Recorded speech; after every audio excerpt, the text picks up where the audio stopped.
Donc, si on raisonne de manière quantitative, la concurrence est plutôt l'allié des créations d'emplois, ce qui ne veut pas dire qu'il n'y a pas de la turbulence sur le marché du travail, car il va falloir réaffecter les travailleurs entre les entreprises, entre les secteurs, ce qui pose un problème de reconversion de compétences et un problème de mobilité géographique. Mais ça, j'ai envie de dire qu'il n'y a de concurrence acceptable que s'il y a une flexi-sécurité qui permette d'accompagner les travailleurs.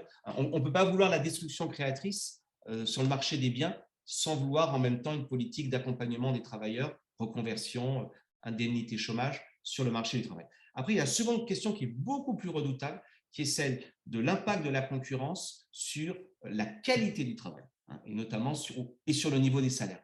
Et là, vous avez raison, ça pose question dès lors que vous n'avez pas un droit du travail. Mais j'ai envie de dire que la réponse n'est pas dans moins de concurrence, elle est en réalité dans quelle régulation du droit du travail, notamment pour tous ces indépendants.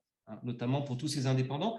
Mais vous avez des études intéressantes qui montrent que la concurrence fait baisser les salaires, par exemple, dans les secteurs qui étaient protégés. Ça, c'est clair. C'est clair, puisque vous allez avoir en fait un effet de rente.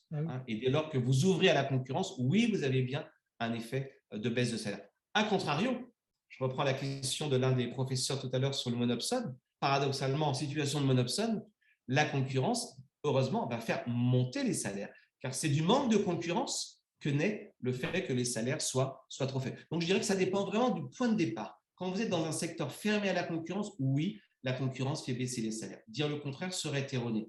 Mais en conclure que toute concurrence fait baisser les salaires, c'est même l'inverse lorsque vous êtes sur des marchés de monopsone. Et c'est vrai que ça, c'est le vrai sujet et je ne vois pas comment il peut être adressé autrement que par une régulation qui n'est pas concurrentielle, qui s'appelle le droit du travail.